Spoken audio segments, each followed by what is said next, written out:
Peter Evans. I play the trumpet, and I'm from New York. I'm Mop Elliott. I play the bass, and I'm originally from Pennsylvania, but now I live in New York. Kevin, I play the drums, and I'm originally from Minnesota. What? No, you're not. I am.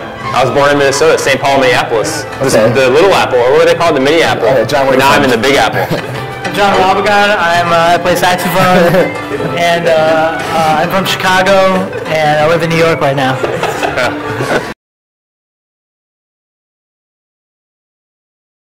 So, the Leon Theremin, the guy who invented the instrument, the theremin, said... Oh, sorry.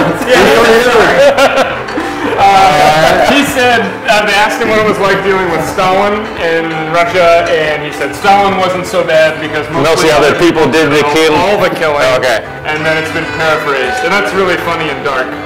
Yeah.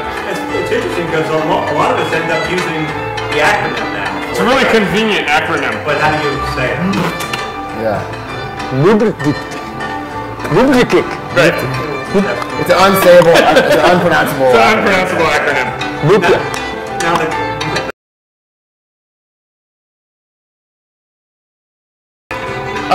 it kind of evolved naturally. We kind of... What are you doing? What? I want to know. We started off as a more traditional free jazz band, and we started to kind of play more and more like this over the years. We started to talk about it more over the years also. Yeah. Like in the beginning there wasn't as much discussion about what we were doing, and like now we like travel a lot together and have time to talk about like the goals of the music. And like that's becoming more clear as the music's becoming more clear.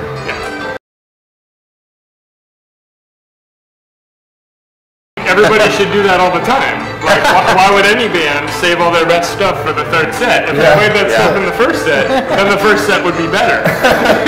So yeah, but that's a good example. Yeah. We like to hear a lot of notes. Yeah, we like to as much as possible, as fast as possible. I mean, for this, for definitely like as far as the Newport thing, we definitely are conscious of the idea of like there is a kind of genre of festival jazz.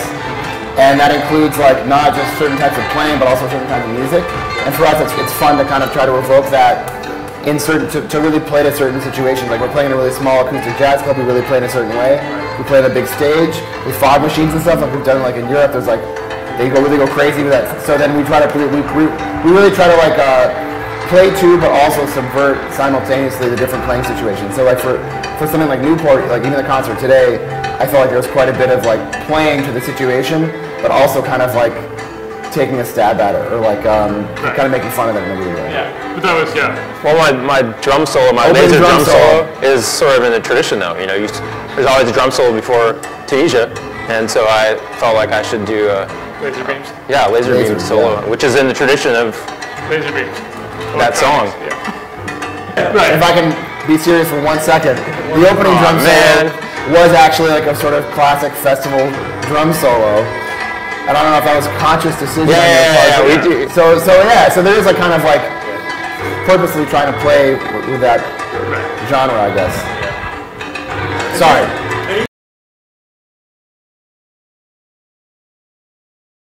Yeah, we like to hang out with each other. We get along really well. We have similar philosophies about beer, and so I think a lot of the time it's nice to be able to go on trips and travel with people that you like, and I think that's a big part of playing music. To find a band that isn't just a pick-me-up thing. We like to hang out with the people that we play with and have a good time. I think it also helps the music, like, bands that stay together for a really long time wind up discovering really interesting things because the same people have been playing for years and years and years, which is why really long-running bands have this like really rich shared knowledge, whereas, other bands that don't do that. What?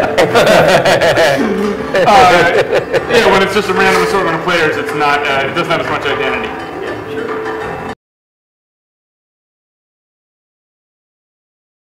We do rehearse, every once in for when we learn new material, but it's in the single digits per year.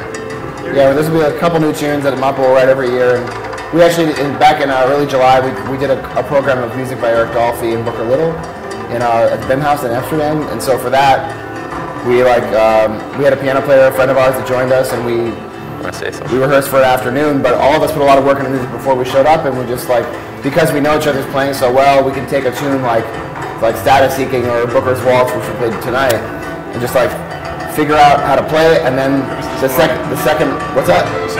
Oh, tonight, I'm sorry. It's weird to play a gig in the morning, but yeah, so learn the tune and then figure out how to kind of apply our chemistry to that tune by the second or third try, if the tune's not too difficult, so.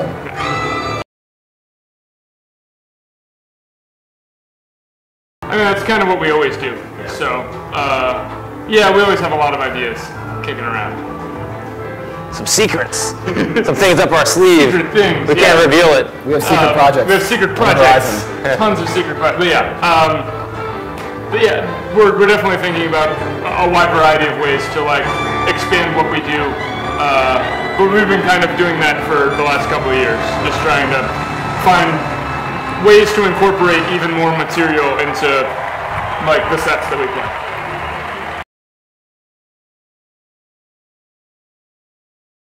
We could never split a gig with Eddie Palmieri at a gig in New York. That would never happen. That's interesting. Yeah. So probably Wynn Marcel. I don't know if he's going to be hanging out with us. Wynn's probably not going to hang out with us. But You never know. You never know. you never know. But yeah, sometimes there's 3 stages here, and that's kind of manageable. We just got back from playing at the North Sea Jazz Festival, where there's 9 or 10 different things happening simultaneously, and that's kind of taking that idea of oh, it's great, we have all these musicians and they're in the same place and they can hang out together and it'll be great, but nobody can actually see anything. And so you either run around like an idiot seeing 15 minutes of tons of things, or you accept the fact that you're gonna be near music you want to hear and not able to hear it, which I feel like is kind of the worst of both worlds. So this is like a good size for a festival where at most there are 2 things you want to see and you have to decide which one, but typically of the 3 things you pick one of them you want to see, and then you can check out as much stuff as you want. But also it's nice because there are a lot of, or we're lucky to have a community in New York of musicians, community, and so a lot of friends are here too, so that's nice. You can see them in different places.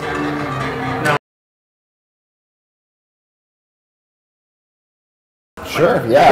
Yeah, you like that. When we did the Eric Dolphy thing in July, we had this guy named Ron Stabinsky, a piano player from Pennsylvania, who is kind of some kind of secret weapon. I mean, he's really very secret weapon. Completely genius piano player and musician. So we had him. We had never played with him before, actually. We knew his playing. We knew what he was kind of capable of. We brought him in. He learned our language in like 2 seconds and learned all the music, and that was very interesting. So yeah, I think in the future we're going to collaborate with some other people too. So. Yeah, we've backed up a singer before. Yeah. Who's the singer? He's a friend of Kevin's named B.J. Rubin. He's kind of like a performance artist, singer, entrepreneur, impresario kind of guy. Do you do songs with words? Standards. Yeah. Oh, that must have been really fun. He's kind of like, Neil Hamburger, the comedian? He's like the Neil Hamburger of lounge singing in a way. Something along with. If you check out Neil Hamburger, you will have some idea of what we're talking about. Yeah. We actually did an album with him called "Banging Your Way into the Future." It's a Standards album. Yeah.